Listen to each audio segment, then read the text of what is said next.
Silakan duduk Bapak Ibu. Haleluya. Haleluya. Senang saya. Saya sapa dulu Bapak Ibu semua. Shalom Bapak Ibu. Shalom. Puji Tuhan. Iya puji Tuhan. Nggak ada janjian loh sebenarnya sama Ibu Lydia. Iya tapi bisa hijau. Kita sekarang lagi seragam hijau. Keren. Iya. Ya puji Tuhan ya. Ya, haleluya, haleluya. Hari ini kita akan mendengarkan firman Tuhan, tapi sebelumnya saya selalu baca 2 Petrus 1 ayat 2. Ayat ini berfirman, kasih karunia dan damai sejahtera akan berlimpah di dalam kehidupan kita oleh pengenalan akan Allah dan Tuhan Yesus. Amin Bapak Ibu. Itulah sebabnya saya selalu mengkhotbahkan tentang Allah dan Tuhan Yesus. Agar setiap kita yang hadir, agar setiap kita yang nonton khotbah ini juga mengalami kasih karunia dan damai sejahtera Allah. Ya. Dan ini saya khotbahkan luar biasanya adalah seluruh kitab di Alkitab berurutan. Mulai dari Kejadian, Keluaran, Imamat, Bilangan, sampai kelak nanti selesai di kitab Wahyu. Ya Bapak Ibu ya. Ya nanti akhir tahun ini mungkin selesai perjanjian lama semua sudah selesai. Baru nanti kita masuk ke perjanjian baru. Pokoknya tanpa sadar saudara sudah membaca Alkitab seluruhnya dari Kejadian sampai Wahyu. Iya gitu Bapak Ibu. Supaya Pak ini memotivasi kita juga membaca Alkitab ya. Ya. Harus dimulai dari pendetanya dulu. Ya Bapak Ibu ya. Iya jangan pendeta nyuruh jemaat baca Alkitab dari Kejadian sampai Wahyu. Tapi dia sendiri gak pernah. Gak pernah khotbahin lagi. Nah ini saya ngasih teladan. Saya khotbahkan dari Kejadian sampai Wahyu. Agar juga jemaat bisa ngikuti. Ya firman Tuhan dari Kejadian sampai Wahyu. Minimal itu juga bisa mendorong kita membaca Alkitab berikutnya. Oke, nah kita sudah sampai kepada kitab yang ke-35 dari Alkitab. Ada yang tahu kitab 35 kitab apa? Itu adalah kitab Habakuk. Nah, kitab Habakuk. Jarang-jarang ya dikhotbahkan Habakuk kan? Iya, jarang Bapak Ibu. Tapi kita luar biasa kita khotbahkan semua kitab dari Alkitab. Dan judul khotbah kita hari ini adalah doa Habakuk. Judulnya adalah doa Habakuk. Apa judulnya Bapak Ibu? Doa Habakuk. Ya, Habakuk ini adalah nabi yang mengeluhkan kejahatan yang terjadi pada bangsa Israel. Dia kemudian berdoa kepada Tuhan, Tuhan kenapa engkau diamkan saja? Seakan-akan tidak peduli kejahatan yang terjadi pada bangsa Israel. Ya gitu Bapak Ibu. Ya bertindaklah, hukumlah mereka. Ternyata hukuman Allah itu di luar perkiraan dari Habakuk. Ternyata Allah menggerakkan bangsa Babel untuk menghukum bangsa Israel. Nah ini juga diprotes oleh Nabi Habakuk. Loh kok yang menghukum bangsa Israel itu orang yang lebih berdosa dari bangsa Israel? Nah, gitu Bapak Ibu.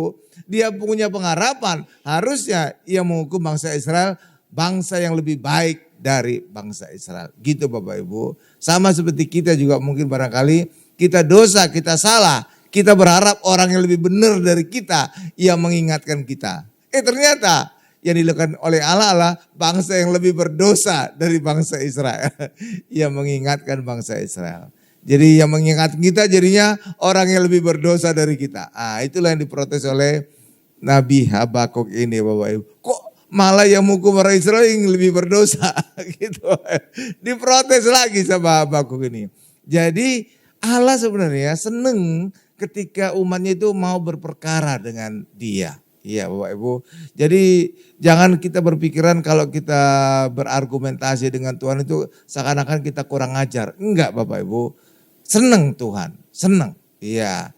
Ya seperti kita lah juga. Kita kan senang kan berdialog dengan anak kita kan. Nah kira-kira demikian. Jadi Tuhan itu senang berdialog dengan umatnya. Jadi itulah kira-kira garis besarnya. Jadi Habakuk itu protes atas kejahatan yang dilakukan oleh bangsa Israel dan minta Allah untuk bertindak. Ternyata Allah bertindak di luar perkiraan dari Habakuk. Dia protes lagi. Nah, jadi inilah sebenarnya karakter Nabi. Nabi itu selain menyampaikan firman, dia juga menubuatkan hukuman atas dosa yang dilakukan oleh umat Israel. Iya, karena itulah jabatan Nabi tidak dijabat oleh orang Kristen.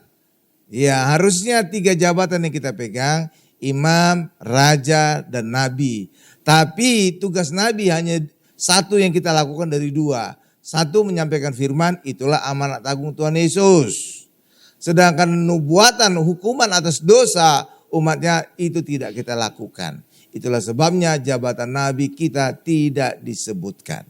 Tetapi yang disebutkan adalah jabatan imam dan raja dari orang Kristen. Itulah sebabnya orang Kristen disebut imamat yang rajani. Imam dan raja. Itu Bapak Ibu. Sebenarnya 3 jabatan kenabian kita. Cuma karena tugas Nabi hanya satu yang kita lakukan dari 2 tugas Nabi, maka jabatan Nabi enggak disebutkan jelas dalam hidup kita. Amin Bapak Ibu, paham ya? Nah, jadi kalau saudara baca juga nanti di Alkitab, nabi-nabi mulai Yesaya, Yeremia, Yeskel terus gitu. Karakternya 2. Satu menyampaikan firman, yang kedua menyampaikan hukuman Allah atas dosa umat Israel. Nah, gitu Bapak Ibu. Jadi saudara, oh gitu toh. Kitab-kitab itu, gitu Bapak Ibu ya. Jadi saudara nggak perlu kaget, nggak perlu heran kalau baca kitab-kitab nabi-nabi itu banyak nabi-nabi itu mengungkapkan dosa orang Israel dan menubuatkan hukuman Allah atas dosa itu. Gitu Bapak Ibu. Paham ya? Iya, luar biasa. Coba kita lihat Habakuk ya. Mengeluhkan kekerasan yang terjadi tapi Allah tidak menolong. Habakuk 1 ayat 2 sampai dengan 4. Habakuk 1 ayat 2 sampai dengan 4. Habakuk 1 ayat 2 sampai dengan 4. Sudah di sana, ini saya bacakan ya. Berapa lama lagi Tuhan aku berteriak tetapi tidak kau dengar. Aku berseru kepadamu penindasan tetapi tidak kau tolong. 3 ayat 3. Atau Bapak Ibu ayat 3 deh. Ya silakan Bapak Ibu.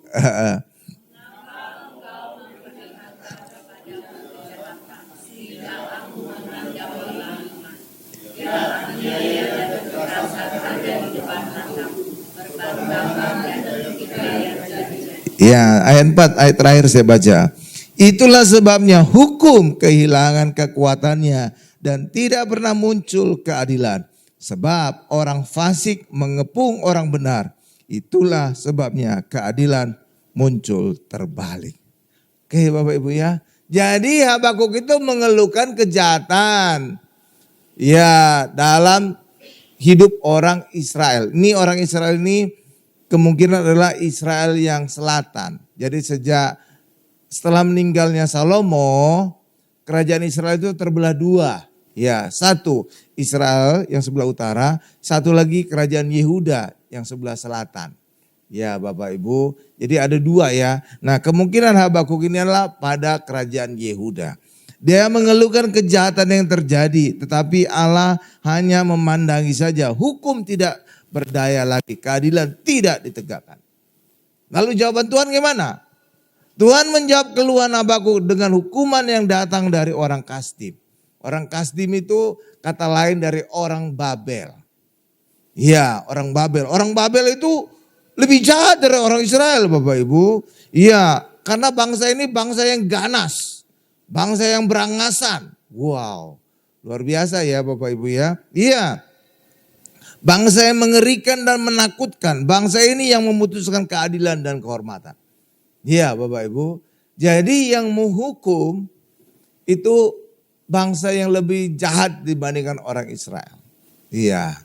Bangsa-bangsa di dunia ini khususnya selatan itu pernah dijajah oleh bangsa Eropa. Ya Bapak Ibu ya. Kita dijajah oleh bangsa Belanda berapa tahun? 350 tahun. Itu lama sekali. Iya ya Bapak Ibu ya, lama sekali ya. Iya. Tapi juga banyak bangsa-bangsa sekitar kita dijajah oleh bangsa Inggris.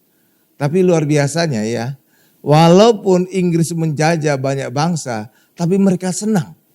Sampai mereka membuat perkumpulan, persatuan namanya Commonwealth. Jadi negara bekas jajahannya Inggris. Ya, artinya apa? Inggris itu bagus menjajahnya. Buat negara yang dia jajah berkembang justru ya. Iya kan? Nggak ada kan negara Belanda gitu. Yang mantan-mantan jajahan Belanda nggak ada ya. Berarti bangsa itu kurang bagus menjajahnya ya. Iya kan? Iya, tapi kalau negara Inggris menjajah itu bagus. Sehingga banyak bangsa itu berkumpul sekitar 60-an kalau nggak salah ya. 60 bangsa loh dijajah oleh bangsa Inggris. Itulah sebabnya saudara tahu bahasa Inggris yang menjadi bahasa internasional. Kenapa? Paling banyak dipakai di seluruh dunia. Karena jajahannya paling banyak gitu.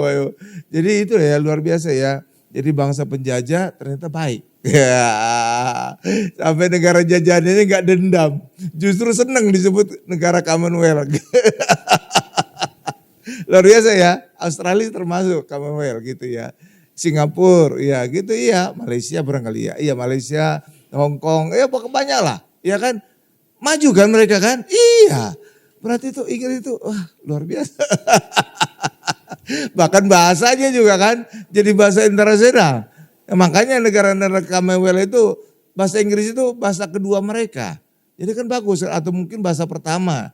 Jadi mereka nggak ada masalah dengan bahasa Inggris. Kalau kita kan bermasalah ya. Bahasa orang Indonesia kan. Iya, tapi mereka enggak. Bagus ya. Nah, jadi itu penjajah yang baik gitu Bapak Ibu ya. Nah, kalau ini Babel, ini bangsa yang jahat. Disebut bangsa yang ganas gitu Bapak Ibu. Jadi saudara bisa bayangkan ganas gitu. Haleluya, bangsa yang ganas ya. Ya, kira-kira itu sekarang itu bisa disebut negara Irak lah. Ya, Babel itu ya. Tapi sebenarnya lebih lagi. Kenapa? Dulu bangsa Babel itu menjajah banyak wilayah di dunia. Sehingga itu dia menjadi bangsa penjajah terbesar. Iya Bapak Ibu, banyak wilayah yang dia jajah. Ya, oke Bapak Ibu ya, banyak sekali. Banyak sekali. Ya, luar biasa. Nah, Habakuk protes atas Allah. Kenapa Allah mengizinkan orang fasik menelan orang yang lebih benar dari mereka? Harusnya apa dalam pikiran Habakuk? Bangsa yang menghukum bangsa Israel adalah bangsa yang lebih benar dari orang Israel. Gitu. Ternyata bangsa yang menghukum orang Israel, bangsa yang lebih jahat. Bangsa yang lebih berdosa. Protes Habakuk lagi. Iya, coba kita lihat ayatnya ya. Protesnya dia, Habakuk 1 ayat 13. Haleluya, haleluya. Iya. Saudara jangan berpikiran ya Bapak Ibu, Allah gak ngerti itu. Ngerti Bapak Ibu, iya. Karena justru bangsa-bangsa yang ganas gitulah, yang banyak jajahannya gitu. Iya, iya. Habakuk 1 ayat 13 ini saya bacakan. Matamu terlalu suci untuk melihat kejahatan dan engkau tidak dapat memandang kelaliman. Mengapa engkau memandangi orang-orang yang berbuat khianat itu dan engkau berdiam diri apabila orang fasik menelan orang yang lebih benar dari dia. Jadi orang fasik itu adalah bangsa Babel. Ternyata menelan bangsa yang lebih benar. Itulah bangsa Israel. Gitu. Ya, Bapak. Jadi protes dia. Protes ini, ya Bapak Ibu ya. Tapi sebenarnya kalau kita pelajari sejarah dunia juga Bapak Ibu. Orang Israel itu justru dijajah oleh bangsa-bangsa yang lebih berdosa dari mereka. Tadi saya katakan bangsa Israel terpecah dua, kerajaan Israel terpecah dua. Satu utara adalah kerajaan Israel, ya 11 suku, satu lagi yang bawa Yehuda, 2 suku Bapak Ibu. Nah yang utara itu dijajah, ya diserbu oleh bangsa yang lebih jahat dari mereka, itu adalah bangsa Asyur. Ibu kota dari kerajaan Asyur adalah Niniwe. Saudara tahu Niniwe? Ingat siapa? Yunus. Satu lagi Nahum. Jadi ada 2 nabi yang datang disuruh Allah ke Niniwe. Tetapi ada bedanya. Yunus diperintahkan Tuhan untuk menobatkan orang Niniwe agar mereka dibebaskan dari hukuman. Sedangkan Nahum diperintahkan Allah datang ke Niniwe untuk menubuatkan hukuman Allah. Jadi gitu Bapak Ibu. Jadi ada 2 nabi ya diutus Allah ya ke Niniwe. Itu ibu kota dari kerajaan Asyur. Ini bangsa yang ganas. Itulah sebabnya Yunus itu sempat kabur dari perintah Allah. Ih, ngapain saya menobatkan orang Asyur? Ngapain saya datang ke kota Niniwe? Iya, saya pingin mereka dihancurkan. Malah Allah mengampuni mereka. Gitu Bapak Ibu. Jadi Yunus ini walaupun nabi tapi kelakuan kayak Algujo gitu. Jadi saudara juga harus hati-hati ya. Gak semua pendeta juga orangnya baik. Ada juga kelakuan Algujo gitu ya. Iya kayak Yunus inilah. Dalam perjanjian lama sudah digambarkan. Bahkan dia mendirikan pondok. Khusus pondok untuk melihat kehancuran dari kota Niniwe. Itu kan ganas. Kalau Allah menghancurkan, kayak Sodom dan Gomora dihancurkan, mati semua itu. Iya, bapak-bapak, ibu-ibu, anak-anak hancur semua kan. Ternyata dia tega-teganya melihat tontonan kayak gitu. Kan ini nabi atau apa ini? Ya kan, ya itulah. Ya, haleluya lah. Nah, jadi bangsa Asyur itu menyerang Israel Utara. Demikian juga bangsa Romawi itu menyerang bangsa Israel dan menjajah orang Israel. Dan pada masa Yesus lah bangsa Israel sedang dijajah oleh bangsa Romawi. Benar Bapak Ibu ya? Iya, tapi semua itu sesuai dengan rancangan Allah. Nah Allah sebenarnya senang berperkara dengan umatnya Bapak Ibu. Iya, jadi Allah itu enggak terlalu otoriter. Jadi salah gambaran orang bahwa Allah itu otoriter. Harus perintah tanpa mau berdialog dengan umatnya. Itu salah Bapak Ibu. Allah itu menggambarkan orang tua yang baik. Mau berdialog dengan anak-anaknya. Amin Bapak Ibu ya. Iya tapi istilah Alkitab namanya berperkara gitu. Istilahnya harusnya jangan berperkara lah. Karena perkara itu kayaknya urusan pengadilan gitu ya. Ya tapi itulah bahasa Alkitab. Ya, hendaklah engkau berperkara dengan aku, kata Tuhan ya. Coba kita lihat Yesaya 1 ayat 18. Jadi Allah tidak marah terhadap Habakuk, walaupun Habakuk itu banyak protes-protesnya gitu Bapak Ibu. Protes karena terjadi kejahatan di Israel, protes juga ketika Allah menghukum memakai bangsa Babel. Ya, Allah senang berperkara dengan umatnya. Allah senang berdialog dengan umatnya. Amin. Coba lihat Yesaya 1 ayat 18.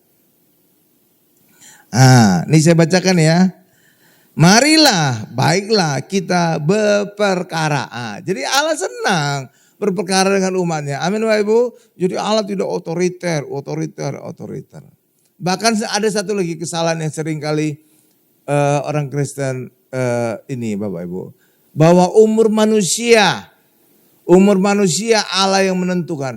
Itu sebenarnya gak terlalu benar Bapak Ibu. Gak terlalu benar. Memang Allah yang mencabut nyawa manusia. Tapi Allah melihat manusia itu sudah puas tidak hidupnya. Kalau dia masih suka hidupnya. Tuhan perpanjang umurku. Akan diperpanjang. Dalam perjanjian lama juga ada kan. Iya kan raja ini perpanjang umurnya. Iya. Jadi kita bisa berdialog dengan Tuhan. Tuhan saya kayaknya masih banyak tugas ini. Saya juga pingin. Saya meninggal nanti sampai anak saya, cucu saya menikah. Bisa aja saudara bilang demikian. Ada dulu ibu gembala berdoa gitu. Tuhan biarlah umur saya sampai saya menyaksikan cucu saya menikah. Bisa gitu. Bisa. Jadi saudara bisa menawar umur saudara. Amin. Jadi kan banyakkan pikiran kan. Wah umur manusia Allah yang menentukan. Enggak. Kita Mazmur berkata. Aku akan memberikan dia umur panjang sampai dia puas. Puas kan tergantung kita kan. Iya dong, kepuasan kita kan tergantung kita kan. Jadi kalau kita belum puas kita bisa bilang kepada Allah, Tuhan perpanjang umur saya. Bisa. Amin Ibu. Iya. Jadi saudara bisa menawar umur saudara. Jadi saudara bisa bilang, Tuhan biarlah saya menyaksikan cucu saya menikah. Bisa aja kan. Iya ada dulu tuh doa dari seorang ibu gembala. Dan benar. Dia panjang umur. Dia udah punya cucu juga. Iya. Cucu juga udah besar-besar. Ya, jadi benar dia bisa itu menyaksikan cucunya nanti menikah. Iya Bapak Ibu. Iya luar biasa ya. Jadi kita bisa nawar ya umur kita ya. Jadi tidak selalu benar berkata umur ditentukan oleh Tuhan. Enggak. Kita bisa bilang Tuhan aku belum puas. Bisa ya. Nah ini saya bacakan. Yesaya 1 ayat 18 ya. Marilah baiklah kita berperkara. Jadi Tuhan mau berdialog dengan kita. Amin. Iya, terus firman Tuhan, sekalipun dosamu merah seperti kirmisi akan menjadi putih seperti salju. Sekalipun berwarna merah seperti kain kesumba akan menjadi putih seperti bulu domba. Saudara tahu kapan ini terjadi? Pada saat Tuhan Yesus menebus kita. Amin. Pada saat Tuhan Yesus menebus kita. Jadi kita luar biasa sekali Bapak Ibu. Walaupun awalnya dosa kita merah seperti kirmisi. Ada yang pernah lihat kirmisi? Saya juga belum pernah. Tapi saudara percaya itu benar-benar merah banget gitu. Merah banget. Akan menjadi putih seperti salju. Tuh, putih seperti salju Bapak Ibu. Jadi luar biasa. Sekalipun berwarna merah seperti kain kesumba. Kain kesumba ada yang pernah lihat? Nggak tahu ya. Iya. Akan menjadi putih seperti bulu domba. Oke Bapak Ibu. Iya, jadi benar-benar luar biasa sekali penebusan Yesus.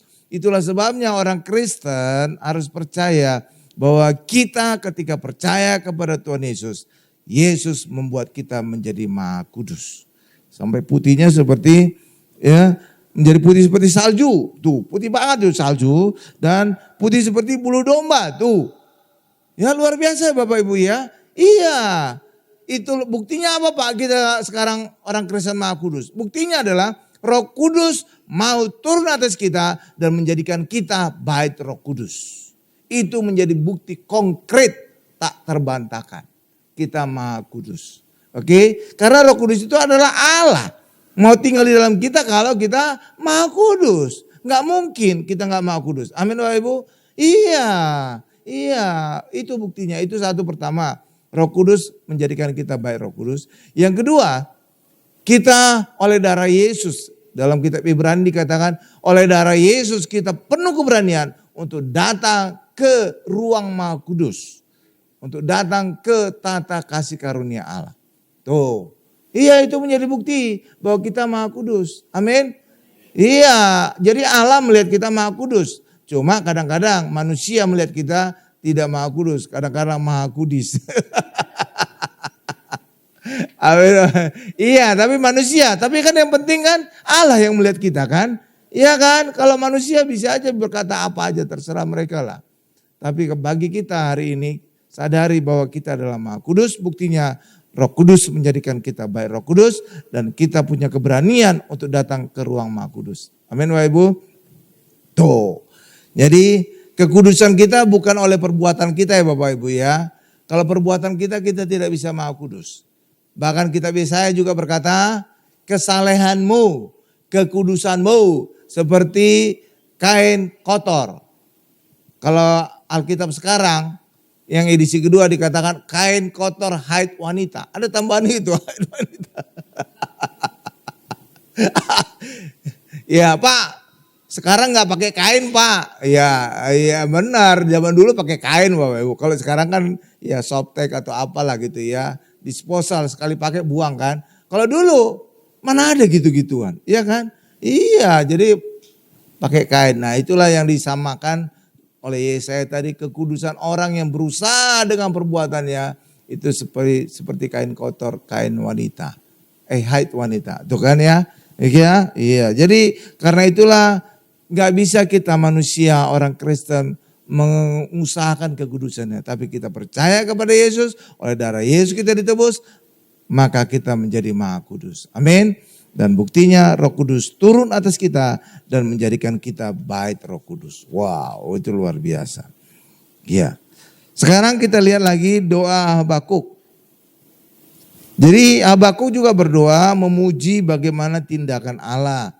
Habakuk 3 ayat 2 coba. Haleluya.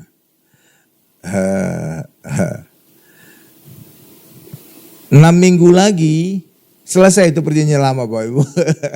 Tanpa sadar kita sudah menyelesaikan perjanjian lama ya. 6 minggu lagi ya. Jadi sudah saya hitung gitu Bapak Ibu. Sampai akhirnya kitab Maleaki, kitab terakhir perjanjian lama 6 minggu lagi selesai. 6 minggu lagi berarti sekitar 1,5 bulan. Ya 1,5 bulan ya. Ya jadi sebelum kita memperingati ulang tahun gereja Mount Hermon tanggal 1 Oktober. Udah selesai kita. Jadi Mount Hermon itu lahirnya tanggal 1 Oktober ya. Ya, saya pilih itu tanggal itu Bapak Ibu. Bukannya saya nggak percaya semua hari itu baik, enggak. Cuma itu punya makna bagi orang Indonesia. Ada yang tahu tanggal 1 Oktober itu hari besar apa? Kesaktian Pancasila. Nah, saya ingin menunjukkan bahwa ketika kita meninggikan Yesus, kesaktian Yesus ada di gereja ini. Gitu. Haleluya ya.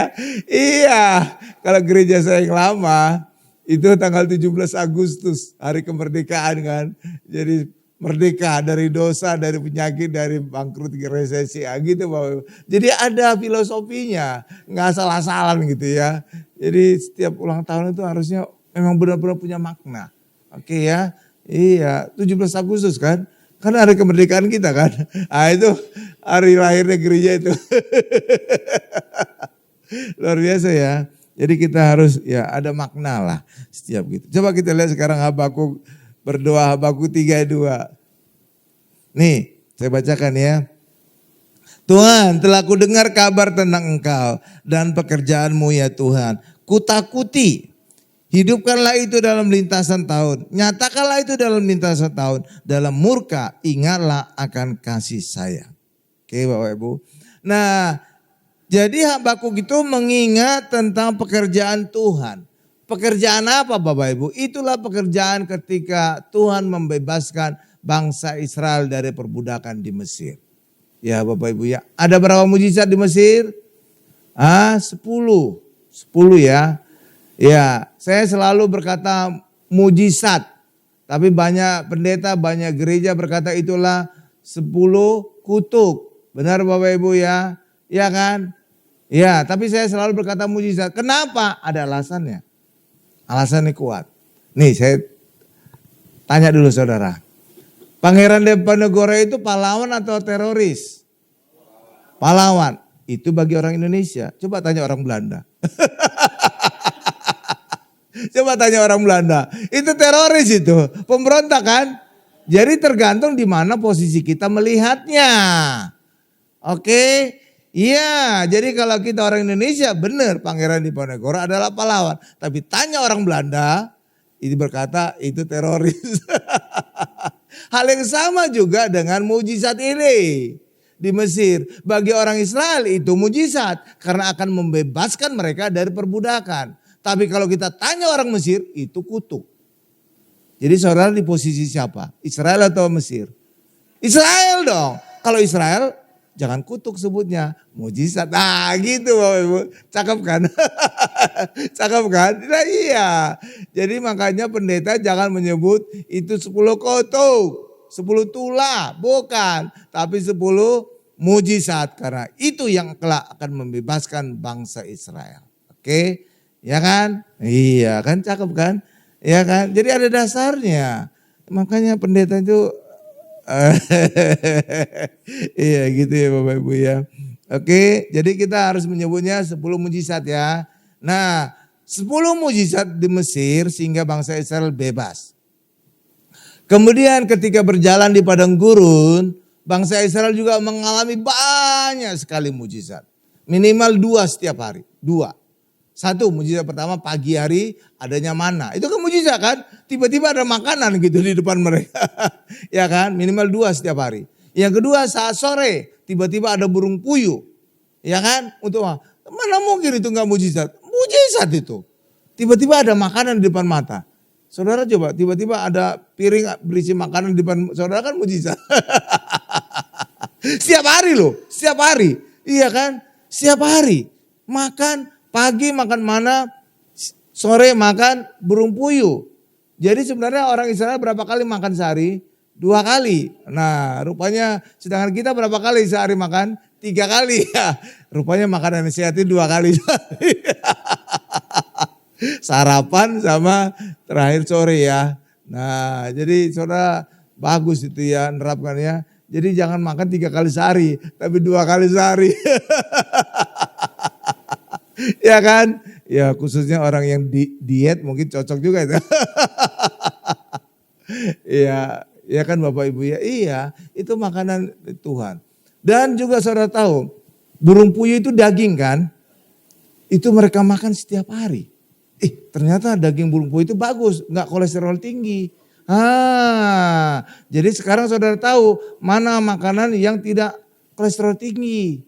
Ya tuh, jadi burung puyuh itu bisa setiap hari kita makan.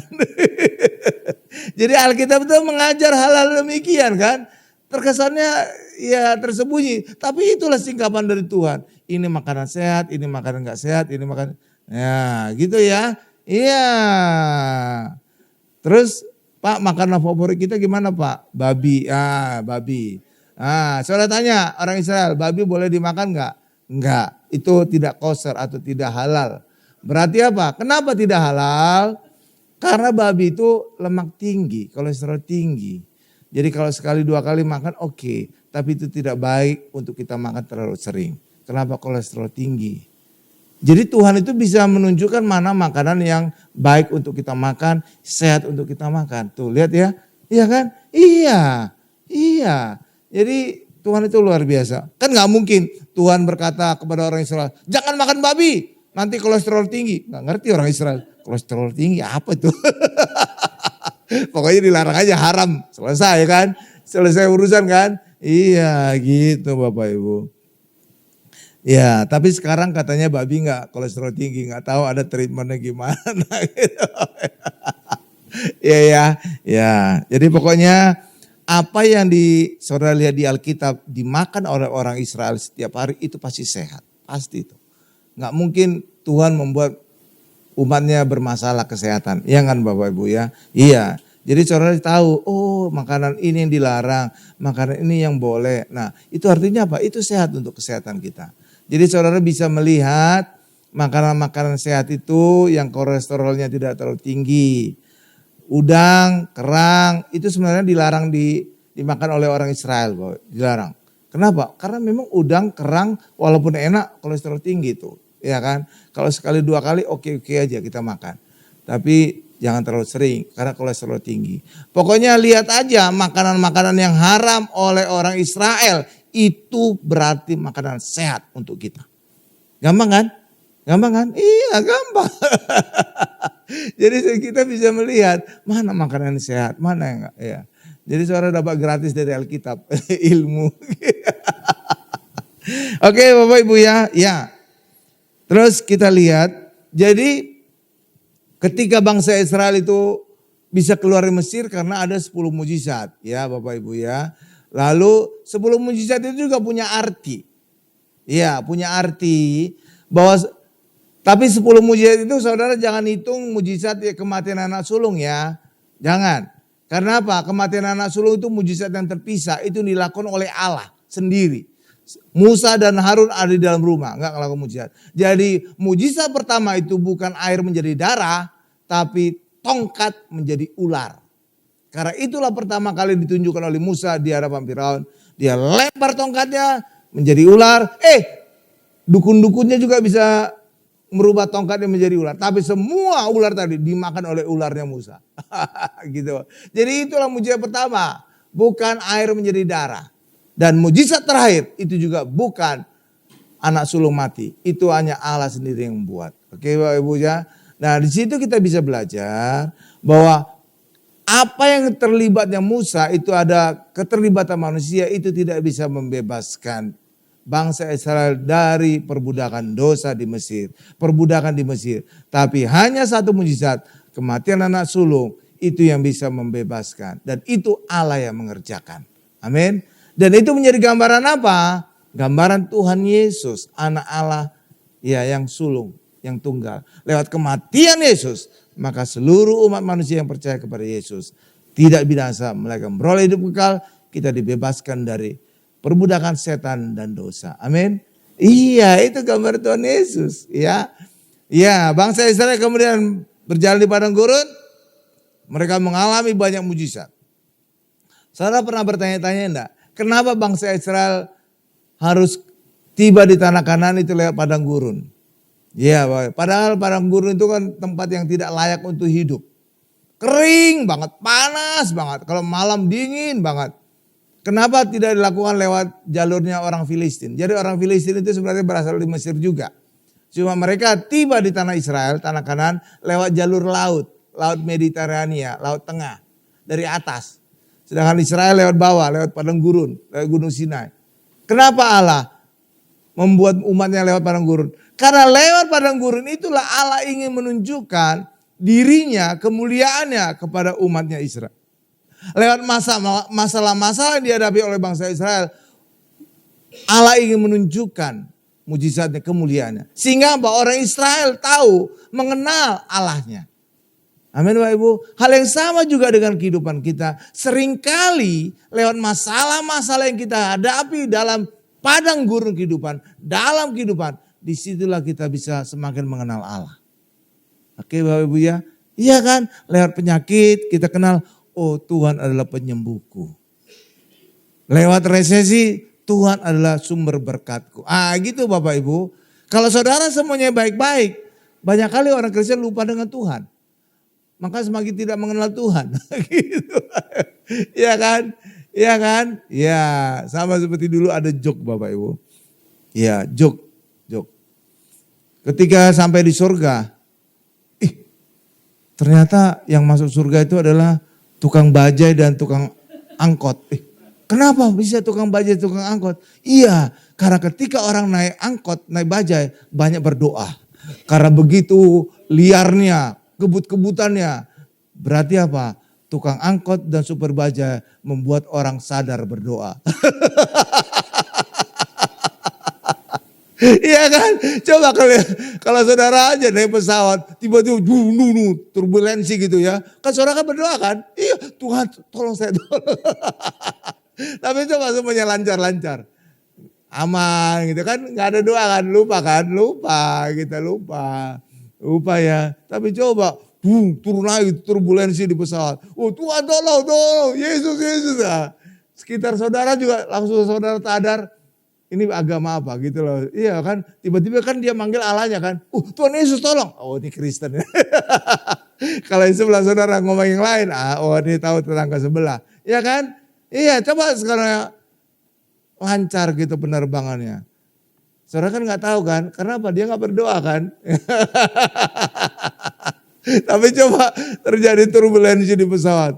Saudara tiba-tiba sadar, oh ini orang Kristen, ini bukan, ini Kristen, ini bukan. Karena semua memakai Tuhannya. Nah, makanya itu ada joke dulu ya Bapak Ibu ya. Jadi di surga itu banyak supir angkot dan supir bajai. Karena membuat orang sadar untuk berdoa, sadar kepada Tuhan. Itu joke aja Bapak Ibu ya. Jadi itulah, jadi artinya apa? Itu artinya ketika kita menghadapi masalah, sakit, resesi, kita jadi sadar Tuhan ya. Kita butuh Tuhan, pertolongan Tuhan. Benar gak Bapak Ibu? Iya kan? Iya, karena itulah jangan sampai kita lupa Tuhan. Ya, pokoknya apapun masalah kita percaya bahwa Tuhan selalu menolong kita. Apapun masalah. Orang Kristen diizinkan Tuhan untuk menghadapi masalah. Karena apa? Lewat masalah itulah Tuhan menunjukkan kasih dan kemuliaannya bagi kita. Apapun masalah kita, selalu ada jalan keluar. Kenapa? Yesus adalah jawaban. Amin. Ya. Iya dong.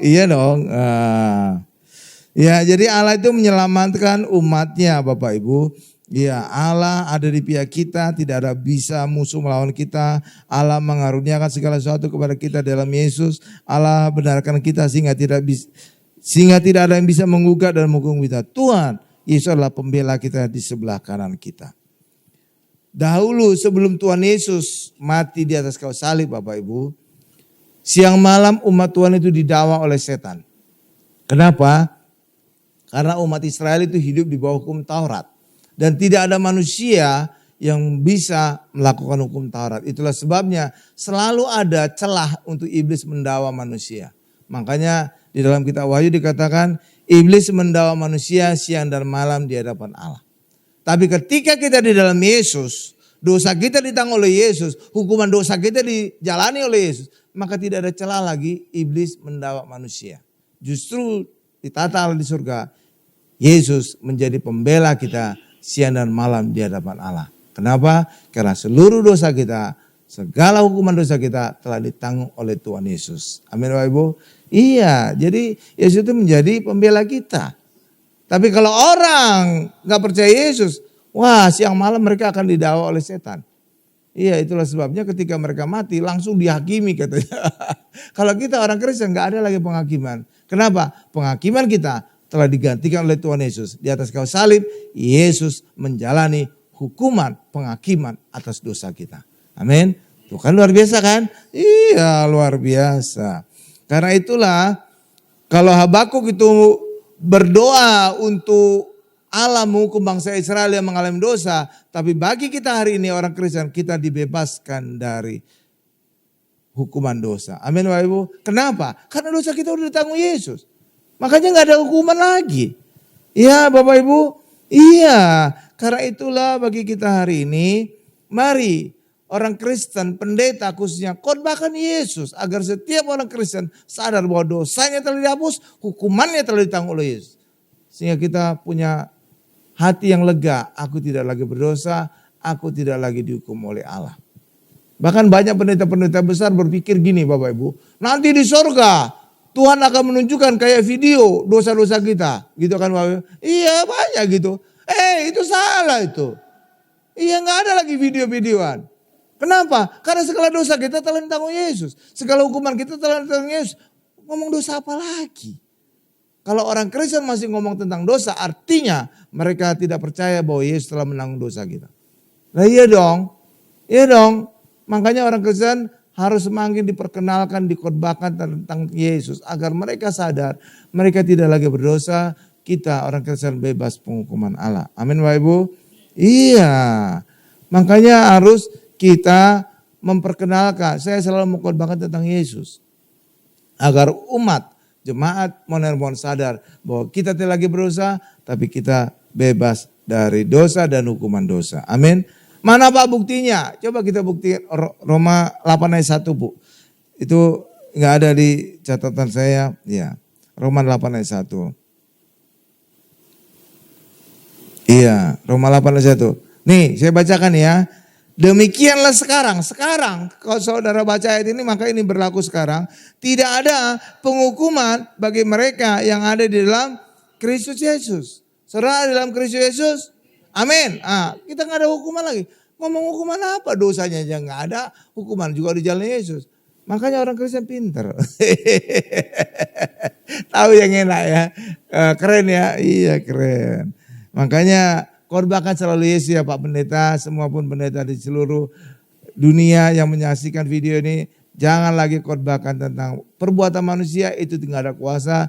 Tapi selalu khotbahkan Yesus. Karena itulah tugas orang Kristen sebagai imamat yang rajani. Coba kita buka ayatnya. Ini 1 Petrus 2 ayat 9. Kita imamat yang rajani, tugas kita apa? Memberitakan perbuatan besar dari Allah, dari Yesus. Setelah ini satu lagi ayat selesai kita. 1 Petrus 2 ayat 9. 1 Petrus 2 ayat 9 Bu. Lagi. Nih kita baca sama-sama lah supaya saudara juga benar-benar lihat ya. 1, 2, 3. Tetapi kamulah bangsa yang terpilih, imamat yang rajani, bangsa yang kudus, umat kepunyaan Allah sendiri, supaya kamu memberitakan perbuatan-perbuatan yang besar dari Dia yang telah memanggil kamu keluar dari kegelapan kepada terangnya yang ajaib. Jadi kita adalah imamat yang rajani. Apa tugas kita di sini? Memberitakan perbuatan-perbuatan besar dari Dia. Dia itu huruf besar berarti Allah atau Yesus. Jadi perbuatan Yesus yang kita beritakan, bukan lagi perbuatan manusia. Amin. Itu kata ayat, bukan kata saya. Tapi nggak tahu gimana pendeta nggak baca ayat ini sehingga terus mereka mengkhotbahkan tentang perbuatan manusia. Padahal harusnya setiap pendeta memberitakan perbuatan-perbuatan yang besar dari Yesus, dari Allah. Amin. Itu. Iya, supaya apa? Supaya setiap umat yang mendengar khotbah sadar bahwa oleh perbuatan besar Yesus kita hari ini bebas dosa. Oleh perbuatan besar Yesus hari ini kita sadar kita bebas hukuman. Amin. Lah iya. Kalau kita nggak khotbahkan tentang Yesus, bagaimana jemaat kita berharap mereka tahu tentang penebusan Yesus. Bahwa mereka tidak lagi berdosa, bahwa mereka tidak lagi dihukum. Amin Bapak Ibu? Iya. Demikian juga perjamuan kudus juga. Kita juga harus sesering mungkin melakukannya. Kenapa? Karena lewat perjamuan kudus kita mengingat akan Yesus. Ingat Yesus, ingat penebusannya, ingat Yesus, ingat oleh bilurnya kita sembuhkan, ingat beras, ingat kosmos. Oh bukan.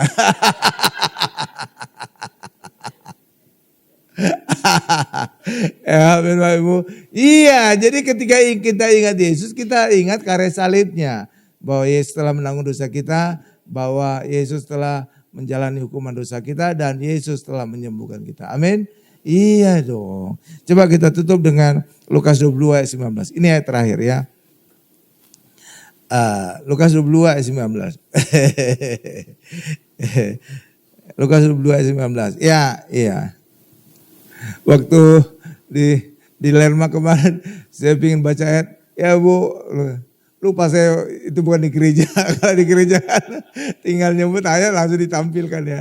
Iya, ternyata iya. Tapi tetap Ibu Odi yang baca kan. Nah, itu ya luar biasa ya. Ya, Lukas 22 ayat 19 ini saya bacakan ya, ayat terakhir kita. Lalu ia ini siapa? Yesus mengambil roti, mengucap syukur, memecah-mecahkannya dan memberikannya kepada mereka. Katanya, inilah tubuhku. Stop. Yang diangkat Yesus apa? Tadi awal ayat. Mengambil roti. Lihat, yang diangkat roti, mengambil roti. Tapi ketika diberikan kepada murid-murid, tidak lagi inilah roti. Enggak, inilah tubuhku. Langsung tubuh Yesus berubah kan?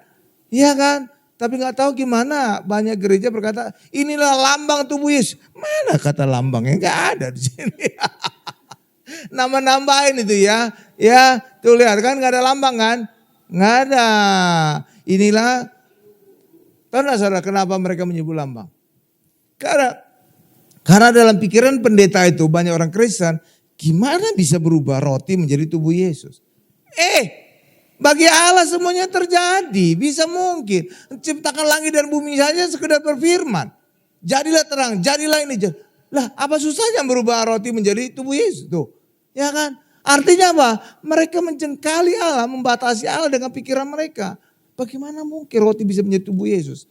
Ya kan? Iya, itu sebabnya banyak mereka menyebutnya lambang tubuh Yesus. Gimana lagi tuh? Iya, mereka mau mengecilkan Allah. Allah itu bisa berfirman, semuanya bisa jadi. Menciptakan langit dan bumi saja berfirman kan? Iya, coba. Kalau mereka mempertanyakan bagaimana roti menjadi tubuh Yesus. Pertanyakan saja saat penciptaan. Bagaimana terjadi langit, bumi dan segala isinya dengan berfirman. Tuh, coba kalau konsisten tuh kan enggak kan?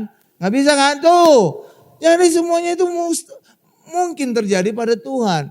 Merubah roti menjadi tubuh Yesus, apa susahnya? Menciptakan langit dan bumi saja dengan berfirman kan. Tuh. Iya tapi itulah.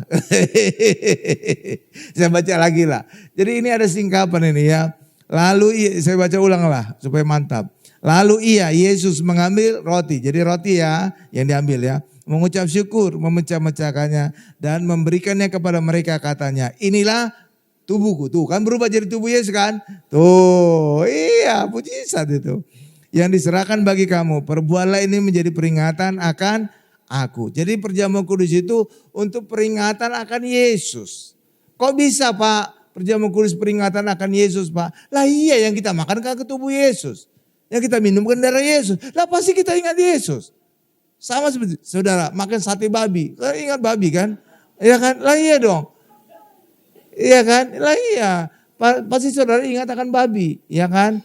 Iya. Hal yang sama juga ketika kita makan perjamuan kudus, kita minum darah Yesus, kita pasti ingat Yesusnya. Dan ketika kita ingat Yesus, oleh bilur Yesus kita sembuh, oleh darah Yesus kita diampuni dosa kita. Amin Bapak Ibu. Iya, karena itulah bagi kita hari ini, kita selalu rutin perjamuan kudus. Setiap ibadah, agar setiap kita mengingat Yesus. Lewat ingat Yesus, ingat karya salibnya bagi hidup kita. Kita ditebus dari segala dosa oleh darahnya. Kita disembuhkan oleh bilur Yesus yang terpecah. Amin Bapak Ibu. Saya tutup khotbah ini dengan kesimpulan. Allah bisa memakai siapa saja untuk menghukum umatnya. Ya umat Israel dihukum oleh. Tapi orang Kristen dalam Yesus kita bebas hukuman. Karena Yesus telah menanggung segala dosa kita dan dihukum atas segala dosa kita. Maka Allah berbelas kasihan dan melupakan dosa kita. Amin Bapak Ibu, kita tundukkan kepala kita.